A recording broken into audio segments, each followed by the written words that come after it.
Be me, 25, and I feel like I'm one of the few people who actually gets it.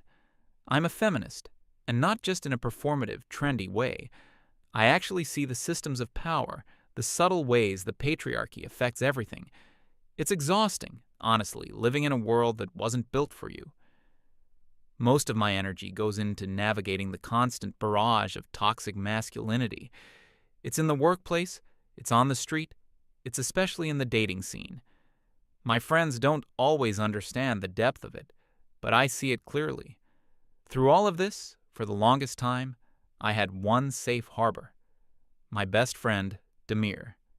He's known me since we were teenagers. He was, and I use the past tense for reasons that will become clear, the exception to the rule. He was the guy you could call at 2 a.m., the one who would listen, the one who didn't make everything about himself. He was proof that men could be good, they just usually chose not to be. Our friendship was perfect. It was this balanced thing where I could be my true, unfiltered self. I could vent about my frustrations with men, and he would just nod and agree. He understood. He got it. Or so I thought. The whole thing started to unravel a few months ago. I'd made a post online, something fairly standard, about the weaponization of incompetence by men in domestic settings. Just pointing out how men pretend not to know how to do basic chores to force women into doing all the labor. The backlash was instantaneous and completely unhinged. My inbox was flooded with angry men. My comments section was a wasteland of fragility. It was one of those moments that just drains you, makes you feel hopeless about the state of things. I felt this heavy weight on my chest, this mix of anger and sadness. I did what I always did. I called Demir. He picked up right away, his voice calm and steady. I just let it all out, a torrent of frustration.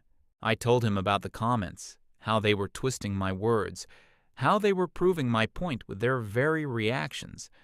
I was probably rambling, maybe even crying a little bit from sheer exhaustion. He just listened. He didn't interrupt. When I finally ran out of steam, he just said all the right things. He told me I was brave for speaking out, that I was right, that those guys were just insecure and couldn't handle a strong woman pointing out the truth. He validated every single thing I was feeling. It was like a soothing balm on a burn. I remember ending the call feeling so much lighter, so grateful. I told him he was literally the best, a shining example of a male ally. He just made a quiet sound, and we hung up. I felt powerful again, like I could take on the world. That was our dynamic. He was my emotional support system. I provided him with, I don't know, a woman's perspective, I guess. I was helping him be better. It seemed like a fair exchange of emotional labor. Around this same time, I was trying to make something happen with a guy from my gym. He was the complete opposite of Demir in almost every way. He was very physically imposing, confident to the point of arrogance, and didn't talk much. He was a challenge. I know what it sounds like, but it wasn't a contradiction of my beliefs.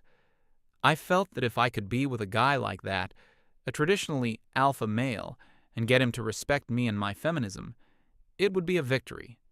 It would prove that even the most stereotypically masculine men could be enlightened. It was a project, in a way, so I was putting a lot of effort into getting his attention. I'd make sure to work out near him, ask for a spot I didn't really need. Eventually, he asked for my number. It was a huge success. We made plans to go out that weekend. I was ecstatic, and of course, the first person I wanted to tell was Demir. But I also needed his help. I was a mess. I had no idea what to wear. I called him up and basically ordered him to come over for an emergency fashion consultation. He showed up about an hour later with my favorite coffee, just like I knew he would. He was so reliable. It was one of the best things about him. I spent the next hour pulling out half my wardrobe, holding dresses up against myself. I kept asking for his opinion. This one? Too desperate? This one? Does it say I'm a powerful woman who is comfortable with her sensuality? Or does it just say easy? He was trying his best, but he seemed off. He was quieter than usual. He'd just say things like, "That one looks nice," without any real enthusiasm. It was a little annoying, to be honest. I needed his full attention for this. I finally settled on this black dress that was maybe a little more revealing than I'd normally wear. I asked him one last time if it was okay. He just looked at me for a second and said it looked great on me. There was this weird tone in his voice I couldn't place. Sadness, maybe? I brushed it off. He was probably just tired from work. Then came the big ask. The place the gym guy picked was on the other side of town, a real pain to get to. I really didn't want to take a bus in that dress or pay for a rideshare, so I asked Demir if he could just give me a lift. He hesitated for a moment. It was the first time I could remember him ever hesitating to do something for me. He said he had plans to work on some personal project that night. I kind of laughed it off, told him he could do his project anytime. This was a real emergency. I put on my best pleading voice, told him I'd owe him one. After a few seconds of silence, he agreed. Of course he did. The car ride was awkward. I was buzzing with excitement and nerves, and I just talked and talked about the gym guy. I talked about how hot he was, how it was so refreshing to be with a guy who was so secure in his masculinity. I might have said something about how I was tired of all the weak, passive men out there. I wasn't talking about Demir, obviously. He was different, he was my friend, but I noticed him gripping the steering wheel a little tighter. He didn't say a word the whole way, just stared straight ahead at the road. I was so wrapped up in my own world, I barely noticed. He dropped me off a block away from the restaurant, just as I asked. I gave him a quick, "Thanks, you're the best," and hopped out of the car before he could even respond. The date itself was a disappointment. The gym guy was boring. He could only talk about protein intake and his workout splits. He barely asked me a single question about myself. When I tried to bring up a topic with some substance, his eyes just glazed over. He wasn't secure, he was just simple. He wasn't enlightened, he was just empty. He paid the bill, walked me to the corner, gave me a half-hearted hug, and that was it. No text the next day, nothing. He just ghosted me. I was furious. Not hurt, but angry. Angry at the waste of my time, angry at the sheer arrogance of it all. It was another perfect example of toxic male behavior. Use a woman for an ego boost, and then discard her. I spent the next day fuming. By evening, I was back to feeling that familiar mix of frustration and exhaustion with the world. I needed my release valve. I needed to talk to Demir. I needed him to tell me I was right, that the gym guy was human garbage, and that I was better off without him. I called him. It went straight to voicemail. That was strange. He never ignored my calls. I texted him, "Emergency, need to talk." An hour went by, no reply. Now I was starting to get worried and a little irritated. Maybe he was still upset about the car ride. It was so petty if he was. I gave him some space. A few days passed. Still nothing. My messages weren't even showing as delivered. Did he block me? No, he wouldn't. That was unthinkable. My anxiety started to grow. What if something had happened to him? But my annoyance was growing faster. How could he just disappear when I needed him? After all the years of friendship, I felt betrayed. I decided to give it one more try. I called him from a friend's phone. It rang. He picked up. The relief was so overwhelming, I didn't even let him speak. I just started talking, telling him how worried I was, how I'd been trying to reach him, how I had a horrible date and needed to tell him all about it. There was just silence on the other end of the line. When I finally paused for breath, his voice was flat, cold. He just said, "Sophia, what do you want?" I was taken aback. It was such a hostile question. I told him I wanted to talk to my best friend. He was quiet for a long moment. Then he said we needed to meet. He told me to come to the park near his apartment. I was confused, but agreed. I figured he wanted to apologize in person for ignoring me. When I got there, he was already sitting on a bench. He looked different, thinner, maybe, but his posture was straighter. He didn't stand up when I approached. I sat down next to him, ready to launch into my story about the gym guy, but the look on his face stopped me. It was a look I'd never seen before. There was no warmth, no sympathy. It was just empty. I asked him what was wrong, why he'd been ignoring me. He looked at me, really looked at me, and said he couldn't do it anymore. I had no idea what he was talking about. Do what anymore? I asked. This, he said, gesturing vaguely between the two of us. Our friendship. I was completely blindsided. I thought he was joking. He said he wasn't. He told me that for years he'd had feelings for me. My heart just sank. Oh no, it was that. The thing I always dreaded. The classic nice guy trope, where he's only friends with you because he wants something more. I felt a wave of disappointment. I had thought he was better than that. He went on, his voice still flat and emotionless.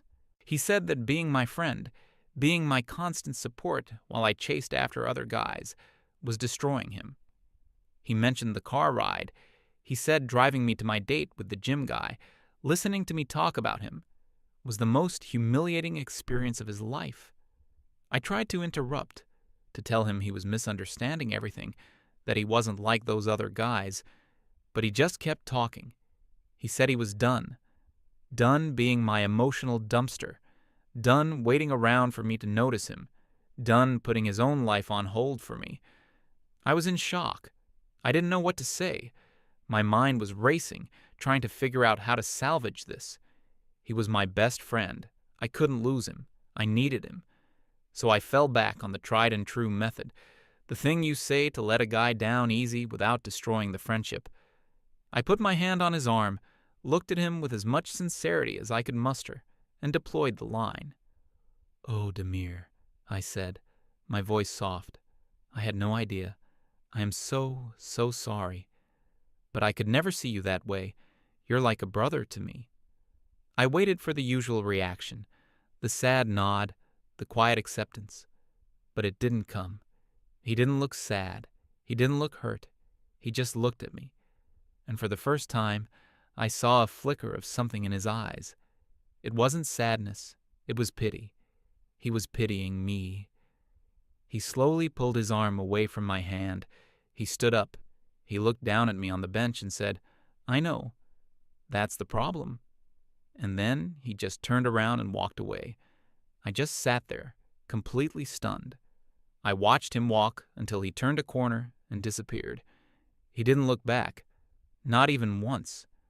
I was expecting to feel guilty, or maybe even sad for him, but all I felt was a rising tide of indignation and inconvenience.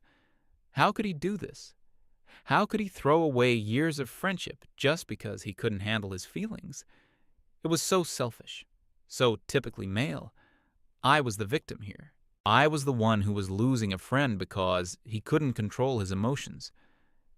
I sat on that bench for a long time, convinced he'd made a huge mistake. He'd cool off. He'd realize he was being dramatic. He would come back. He always came back. I went home feeling annoyed, but not truly worried. I figured I'd give him a week to get over himself, and then he'd send an apology text. Our friendship was too important for him to just throw away. I was sure of it.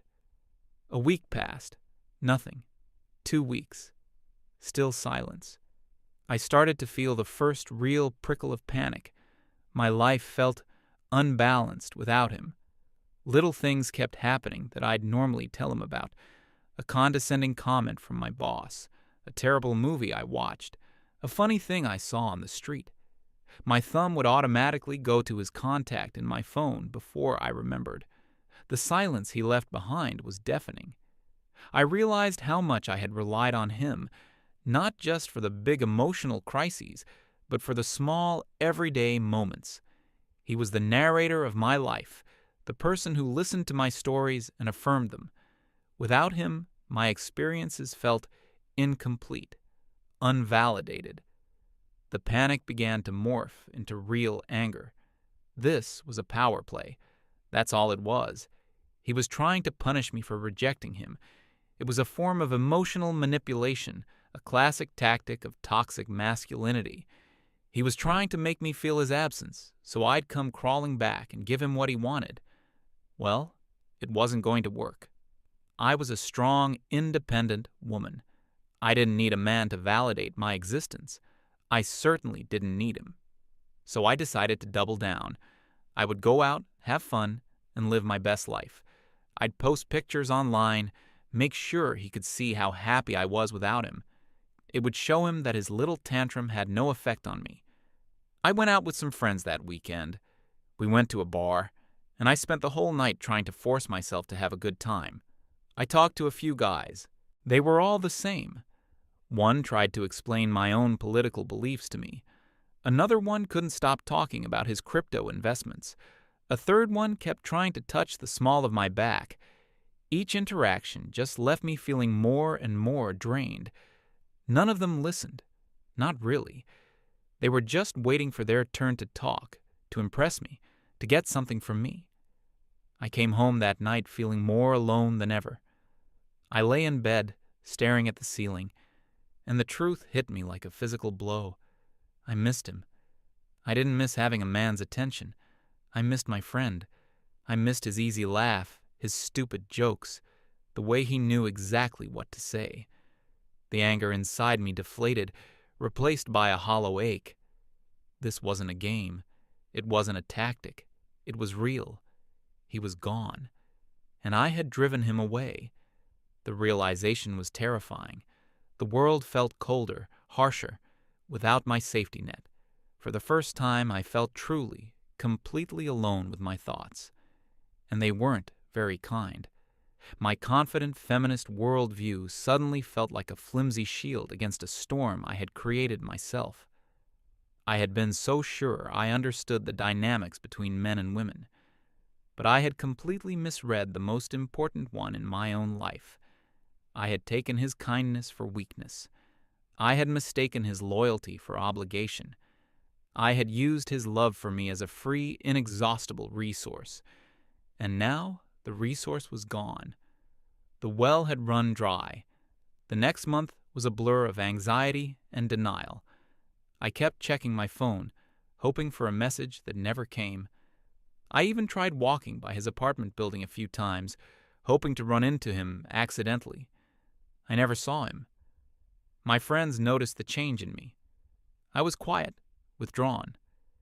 When they asked what was wrong, I couldn't bring myself to tell them the truth. How could I explain that my entire emotional stability had been dependent on one man? A man I had systematically taken for granted until he broke. It went against everything I claimed to believe in. I was supposed to be the strong one, the one who didn't need anyone. But the truth was, I was a mess. My online activism felt hollow. My confident pronouncements on gender dynamics felt fraudulent. I was a hypocrite. I spent my days railing against men who exploited women for emotional labor, and all the while, I had been the biggest exploiter of all. That was the thought that kept me up at night, the one I couldn't escape. I had become the very thing I despised. The weeks that followed were a new kind of hell, a quiet, mundane one. My life, which had once felt so full of purpose and righteous struggle, now felt like a long, empty hallway. I tried to fill the void. I threw myself into my work, my activism, my social life, but everything was tainted. I would be in a meeting, and my boss would say something mildly condescending, and my first instinct would be to mentally compose the text I'd send to Demir about it, the text that would get a reply in minutes, telling me I was right to be annoyed, that my boss was a prime example of mediocre male authority. But then the impulse would die, and I'd just be left with the feeling of being condescended to, with no outlet. I'd be out with my friends, and someone would tell a story about a frustrating experience on a dating app. I would offer my usual feminist analysis, talking about the commodification of women and the emotional immaturity of men. But my own words would sound hollow in my ears. I was just repeating slogans, talking points that felt disconnected from the raw, personal ache in my chest. My friends would nod along, but they couldn't provide the specific, tailored validation I had gotten from Demir. He knew my history, my triggers, my specific sensitivities. His validation wasn't generic, it was personal, and it was gone. The loneliness was the worst part. It was a physical presence, a weight on my shoulders that made it hard to get out of bed in the morning. I had always thought of myself as self-sufficient. I had lectured so many people on the importance of not deriving your self-worth from a man. Yet here I was, completely adrift, because a man had withdrawn his attention. The irony was so thick it was suffocating. I started to re-examine our entire friendship, playing back years of conversations in my head. I saw it all so clearly now. The countless times I had called him to complain about some guy who had wronged me, only to hang up as soon as I felt better, never asking how he was. The times I had bailed on plans with him at the last minute because a more exciting offer came along. The way I talked about my desire for a real man, a challenge, right in front of him, completely oblivious to how that must have made him feel. Each memory was a fresh stab of shame. I had treated him like a utility, an emotional service provider. He was my comfort, my confidant, my cheerleader, my handyman, my chauffeur. And what was I to him? A constant reminder of what he couldn't have. I had put him in a box labeled best friend, and in doing so, I had completely dehumanized him. He wasn't a person with his own needs and feelings. He was a character in my story, playing a supporting role. And when he tried to step out of that role to be a main character in his own life, I had shut him down with the most patronizing line in the book. "You're like a brother to me." It was a lie. I didn't treat him like a brother. I wouldn't have dared treat a family member with such casual disregard. I treated him like something I owned. This realization didn't come in a single flash of insight. It was a slow, agonizing process, like a wound being cleansed. It hurt, but for the first time, I felt like I was seeing things clearly. My entire framework for understanding the world was built on a lie. I wasn't fighting the patriarchy. I was just using its language to justify my own selfish behavior. I complained about toxic masculinity while embodying a form of toxic femininity that was just as destructive. This new self-awareness was crippling. I didn't know who I was anymore. If I wasn't the strong, righteous feminist I'd always believed myself to be, then what was I? Just another selfish person, using people and discarding them. The thought was unbearable. After about 2 months of this self-imposed exile and torment, I hit a breaking point. I was at home one night, trying to assemble a bookshelf I'd bought. The instructions were confusing. The little screws kept falling out of my hands. I was getting more and more frustrated until I was on the verge of tears. It was such a stupid, simple task, but I couldn't do it. And I knew with absolute certainty that if I called Demir, he'd be over in 20 minutes. He'd patiently decipher the instructions, assemble the whole thing without complaining, and probably make a joke to make me feel better. I sat there on the floor, surrounded by pieces of cheap particle board, and I just broke down. I wasn't crying over the bookshelf. I was crying for him, for the kindness I had squandered, for the friend I had lost. It was in that moment that I knew I couldn't live with the silence anymore. I had to talk to him. This wasn't about getting my emotional support system back. It wasn't about easing my own loneliness. It was about apologizing. I needed to face him as a person and tell him that I finally understood. I needed to acknowledge the pain I had caused him without making any excuses. I owed him that much. I didn't have his number anymore. He was gone from all my social media. But I knew where he worked. He had a steady, boring office job in the city center. The thought of just showing up there felt insane, like something a stalker would do. But what other choice did I have? I spent the next few days rehearsing what I would say. I wrote down speeches and then tore them up. They all sounded fake and self-serving. In the end, I decided to just speak from the heart. No manipulation, no crocodile tears, just the truth. I would tell him I was sorry. I would tell him he was right. And then I would walk away and leave him alone for good. That was the plan. I picked a day, a Thursday. I remember feeling sick to my stomach all morning. I took the train into the city, my hands clammy, my heart pounding. I got to his office building about 15 minutes before noon. I knew he usually took his lunch break right at 12. I stood across the street, trying to look casual, feeling like the most conspicuous person on the planet. Every minute felt like an hour. I almost lost my nerve a dozen times. What if he wasn't there?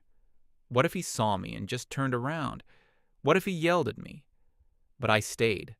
I had to do this. Then, at a few minutes past 12, the glass doors of the building slid open, and a stream of office workers came out into the sunlight.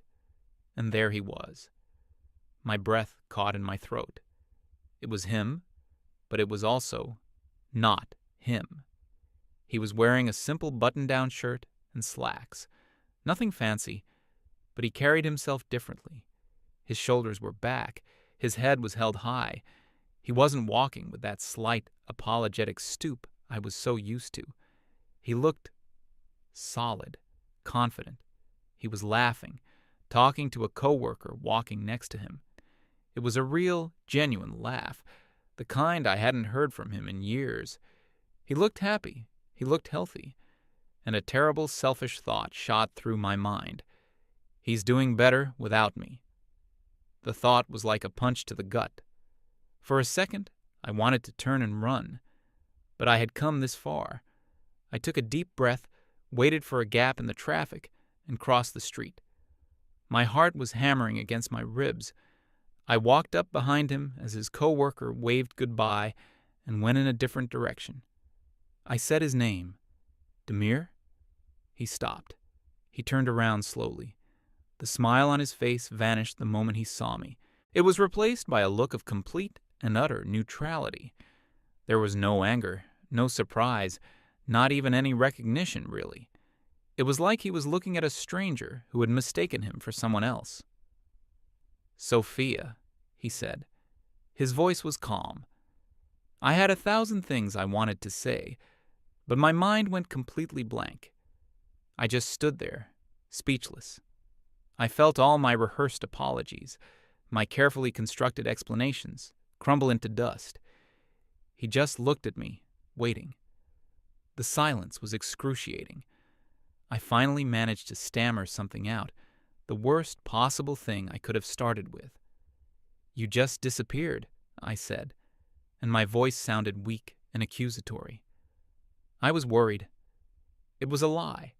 I wasn't worried. I was inconvenienced, and he knew it. A flicker of something crossed his face. Not anger. It looked more like boredom. "I didn't disappear, Sophia," he said, his voice level. "I just started living my life. You should try it sometime." The words were like a slap. I tried to recover, to get back to my plan of apologizing. "Look, I know I messed up," I began. "I came here to say I'm sorry, for everything, for how I treated you." He just nodded slowly, his eyes never leaving my face. He didn't say thank you or I accept your apology. He said nothing. He was giving me nothing to work with. I started to babble, the words tumbling out in a desperate rush. "I took you for granted. I used you. I was a terrible friend. I see that now. I miss you. I miss my best friend." The last part was a mistake. I knew it as soon as I said it. It was a slip back into the old dynamic, making it about my needs, my feelings. He didn't react, but I saw the subtle shift in his posture. He was done with this conversation. He was about to say something, probably something final, something that would cut me off for good. But he never got the chance. because, at that moment, a woman walked out of his office building. She was average height, with brown hair tied back in a simple ponytail. She was wearing jeans and a t-shirt. She wasn't a model. She wasn't stunningly beautiful. She was just normal. She saw Demir, and her entire face lit up with a smile. It was a genuine, unforced smile of pure happiness. She walked right up to him, completely ignoring me. "Hey, you," she said, her voice warm and light. "Ready for lunch?" Demir turned to her, and the transformation was instantaneous. The cold, neutral mask he had been wearing for me just melted away. His face softened, and he smiled back at her. It was the same genuine, happy smile I had seen a few minutes earlier. "Yeah, 1 second," he said to her, his voice gentle. He didn't introduce us. He didn't explain who I was. To him, in that moment, I was just a random obstacle on the sidewalk. The woman glanced at me, a quick, polite, and completely disinterested look. Then she looked back at Demir and lightly touched his arm. It was a small, simple gesture, an act of casual intimacy. But for me, it was like a lightning strike. In that single touch, I saw everything. I saw their easy comfort with each other, the shared jokes, the mutual respect, the effortless connection. This wasn't something new. They had a history. While I had been wallowing in my self-pity, he had been building a new life, a life that didn't just exclude me, but had no room for someone like me at all. He had moved on. He hadn't just gotten over me. He had upgraded. He had found someone who didn't see him as a utility, but as a partner. Someone who touched his arm with affection, not as a tool of manipulation. I stood there, frozen, as a wave of cold, hard reality washed over me. My grand apology, my desperate attempt at closure, it was all meaningless. It was too little, too late. My presence here was not a dramatic turning point in his life. It was an annoying interruption to his lunch plans. The humiliation was absolute. It was a physical sensation, a hot flush that spread from my chest to my face. I had been so arrogant. I had assumed he was just sitting around, miserable without me, waiting for me to come back and fix everything. I had thought my apology would be a gift, a magnanimous act of forgiveness that he would gratefully accept. But he didn't need my forgiveness. He had already found something better. Happiness. Demir gave me one last, final look. There was no hatred in it, no anger. There was nothing.